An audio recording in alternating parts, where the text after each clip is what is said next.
Hey y'all, today I'm going to show you how to make gluten-free fish and chips. The fries, or chips as they call them across the pond, are salty and crunchy on the outside and fluffy on the inside. And the method I use will allow you to make this whole meal on a weeknight. But this fish, where do I begin? It is shatteringly crispy on the outside and so flaky and perfect on the inside, y'all. It is easier to make than you think, and I bet this meal is going to become a rotation in your house like it is in mine. So let's get into it and I'll show you how to make it. I'm going to actually start on the fries because these are going to fry while we're getting the fish ready. I washed these potatoes, but I'm not even bothering to peel them because I'm being super lazy. I'm just cutting the sides off anyway. So I'm basically creating a more like cubical little potato here. And I'll just cut them into about a 1/2 inch, maybe even 3/4 inch thick fries. Okay, y'all, here's where everything that you thought you might know about frying French fries or chips is different because I'm putting these in cold oil. This method is so freaking genius, y'all. I really wish I invented it, but it's the brainchild of America's Test Kitchen. But I do it a little different, I have to say. And I make all of my fries this way. If I ever make French fries, which I don't do that often, but if I do, I will always make them this way from now on. And my family just goes crazy for them. So put them in the cold oil. You don't have to soak them in water. You don't have to pre-boil them. You don't have to pre-fry them at a different temperature. None of that. That's why I said you can make this entire meal on a weeknight.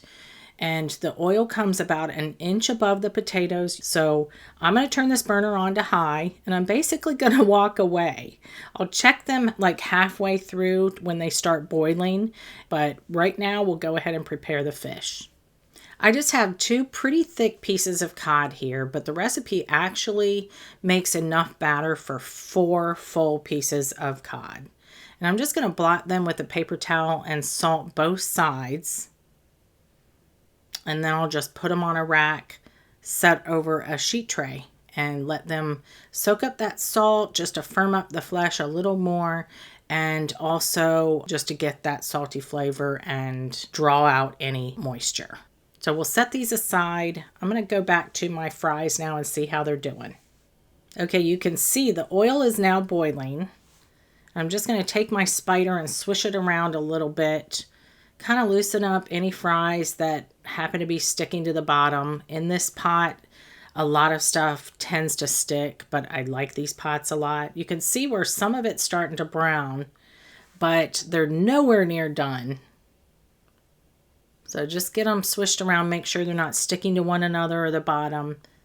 And I'm just gonna leave this going for another several minutes. And I'll go cut up my fish and I'll make the batter while these finish frying. I adapted this part of the recipe just a little bit from Brian Lagerstrom. I'll leave a link to his channel below. He is such a killer chef who makes everything look so good and so easy, and I find so much inspiration from a lot of his videos and recipes. I'm just blotting these again because the salt brought out extra moisture and I want them as dry as possible. And I'm going to cut these 2 in half to make 4 fillets that are a little bit more manageable and easier to eat. So they're more like sticks. And I'll put them back on my tray and then we'll go ahead and make the batter. Okay, I've already measured out 70 grams or a 1/2 cup of my gluten-free all-purpose flour blend in this bowl, and I'm adding the same amount of white rice flour. I'm not going to use all of this for the batter because some, or the rest of it actually, is going to go in the dry dredge mix. And I'm adding a 1/2 teaspoon each of kosher salt and baking powder. Let me grab a whisk and I'll just whisk this together really quick. This batter is so simple, you guys. Nothing to it. Now, this is the gluten-free beer that I found at my local Total Wine and More.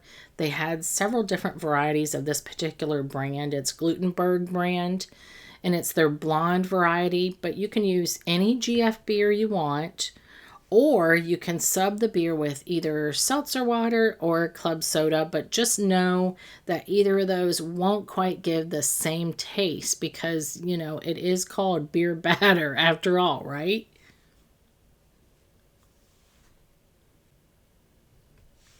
I'm adding 16 ounces of gluten-free beer.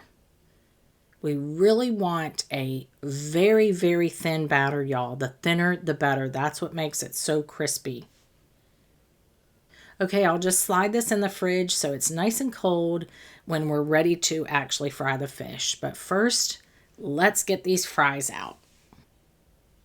See, I told y'all they'd be perfect. I mean, who needs to have fast food fries when you can make them at home like this? I'm telling y'all, my family adores these fries. I have made them so many different ways, thicknesses, whatever, and these are by far the best. I will never do a different method again.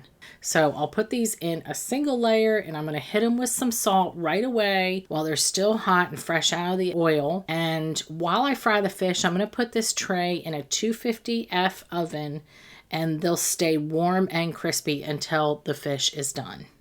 So I took the rest of my gluten-free all-purpose flour blend and white rice flour, which was about 25 grams of each, and whisked them together in this shallow bowl. And I'm dredging each piece of fish in this just very lightly, shaking off the excess, and then I'll dip them in the batter. My oil is set to 375F, so I'm going to carefully put the fish in, and I'll just move it back and forth a little just to establish that frying before dropping it gently away from me, always away from me. It's really, really hot, y'all, so just be careful. Okay, I'm going to set a timer for 4 minutes, which is, according to Brian Lagerstrom, the perfect time for the best results on this fish. And I'm only frying 2 at a time because the temperature will really decrease drastically if I put any more in there, and I'll be left with like soggy, oily crust instead of really crispy. Ask me how I know this.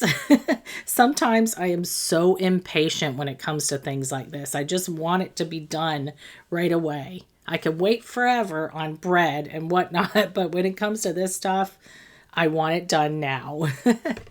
And the 4 minutes are up, so let's pull them out. You can just tell by looking at them how crispy they are.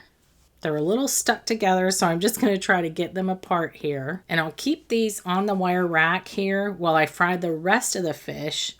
And these will stay crispy, I promise you, for at least a good 30 minutes, y'all. So you don't have to worry about hurrying up and getting the rest of them done. Can you hear that crispiness? It is so crispy, y'all. But first, check out the chips or fries, whatever you want to call them. They're absolutely perfect. They're crunchy, they're salty, crisp on the outside, fluffy on the inside. So, so good, y'all. All right, this fish is piping hot, but I'm going to brave it for y'all. Usually I need a sauce with fish, and you can serve whatever sauce you want with it, like tartar sauce or something, but it truly doesn't need sauce. It's like shatteringly crisp on the outside, but they're so flaky on the inside, y'all. Enjoy.